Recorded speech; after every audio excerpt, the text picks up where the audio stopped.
writing workshop with Cool Cat Court. Remember the Sneetches? We're the best kind of Sneetch on the beaches. What is this book about? No, I don't mean retell all the things that happen in the story. I mean, what is it really about? In other words, what is the central message or lesson or big idea of this book? What about Jumanji? What is it about? In other words, what is its central message, lesson, or big idea? What about Weslandia? What is it about? Interesting stories are about something. They have a big idea. And in this lesson, I will show you how you can use the climax of your story to figure out a big idea. Point to your learning target. Writers can use the climax of their story to figure out a central message, lesson, or big idea. You will be successful if you can figure out a big idea for your story and write it on your story planner. Here's how you can figure out an interesting big idea for your story. Look at the sketch you made of your story's climax on your story planner. Ask yourself, what could a character learn from this? How could a character change from this? Or, what is a character feeling at the climax of the story? I call this the small idea. It's small because it is a lesson that is stuck in the story. It only applies to one character in one story. But we can use this small idea to figure out a big idea. So in my story, as I look at my sketch of the climax, I see Abby terrified as a Doberman puts its paws on her shoulders and then notices that the dog is shaking in fear. What could she learn in this situation? Or how could she change from this experience? What is she feeling? What if Abby learns not to be scared of dogs anymore? Or what if she changes as she sees that the dog is shaking in fear? What if she begins to feel sorry for this stray? So the small idea for my story is Abby learns not to be scared of dogs. A small idea is a great start, but it is stuck in the story. It only applies to Abby at the climax of this story.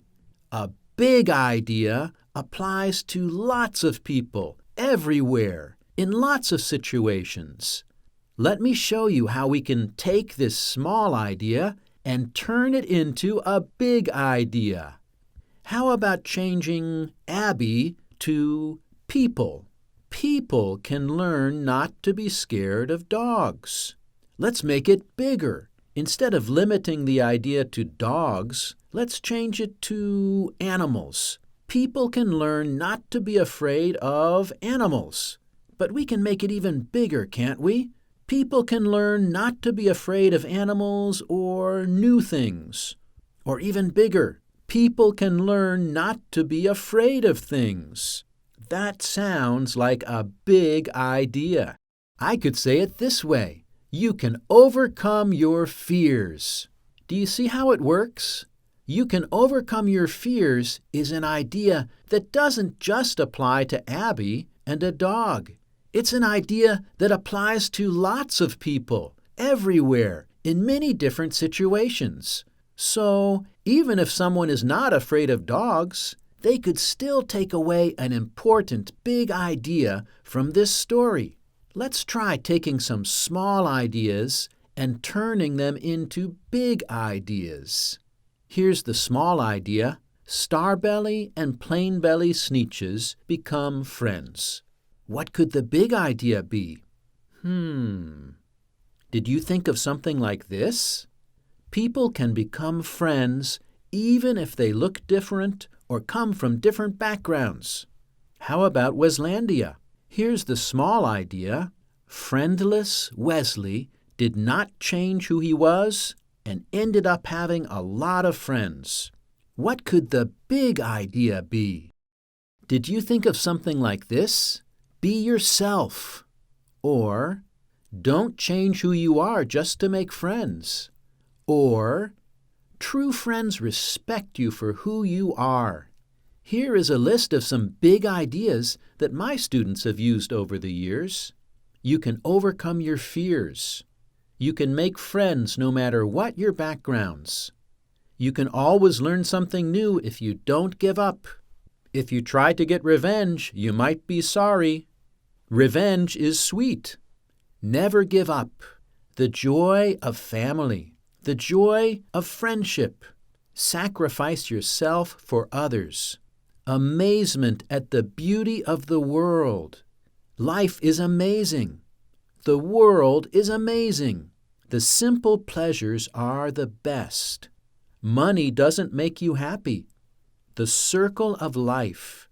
The evils of racism. Don't judge others. Think positive. Pride could make you fall. Remember, writers can use the climax of their story to figure out a central message, lesson, or big idea. Now, let's try that out together with your assignment. You have decided to write a story about finding a lost pet. Let's say that in the climax of your story, you find a lost puppy in an animal shelter. You look at the small puppy sitting in the cage. What could you learn? Maybe you learn that this dirty, ugly puppy seems to have a very sweet personality. How could you change? Maybe you said you would never want a Doberman or a Pit Bull or a Mutt, but now, when you see this puppy, you change your mind and decide to adopt it. What could you be feeling? Maybe you fall in love with this puppy. You feel the joy of love. Now, let's practice turning each of these small ideas into a big idea. Let's take the first small idea. I learned that this ugly puppy is actually very sweet. How can we make this bigger and turn it into a lesson that lots of people everywhere could learn from? Let's change I to people. Let's change puppy to something. What do you come up with? Did you get something like, people can learn that something ugly is actually very sweet? Does this match any big idea you can think of? How about, it's what is inside that counts, or don't judge things based on their appearance, or don't judge a book by its cover. Let's try with the second small idea. I said I would never want a pit bull, but now I change my mind as I fall in love with this puppy. How can we make this bigger and turn it into a lesson that lots of people everywhere could learn from? Change I to people. Change the dog to something more general. Did you get something like, people say they don't want something, but they may fall in love with it and change their minds? Does this remind you of any big ideas?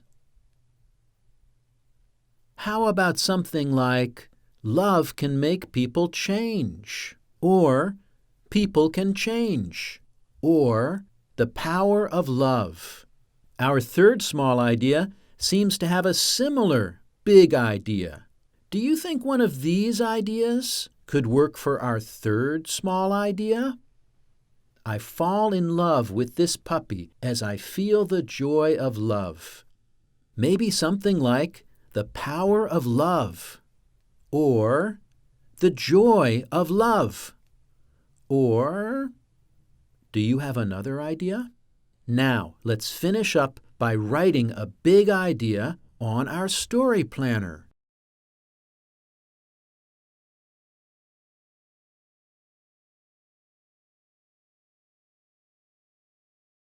Okay, that was great practice together.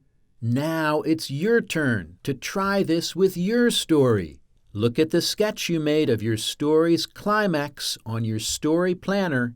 You're going to figure out a small idea. Ask yourself, what could a character learn from this?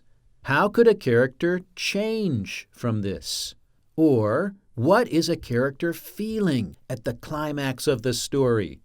When you have your small idea, ask yourself, how can I make this bigger so that the lesson is something for lots of people everywhere and not just for one character at the climax of my story? Can you make your small idea into a big idea? When you have your big idea, write "big idea" at the top of your story planner, and then write in your big idea. This will help guide you as you plan and write a story that builds up to a climax and has a central message, lesson, or big idea. Remember, writers can use the climax of their story to figure out a central message, lesson, or big idea. Okay, now I have to ask you, were you successful? Give me a thumbs up if you were. We will continue planning your story in the next lesson. But that's all for now. And remember, stay cool.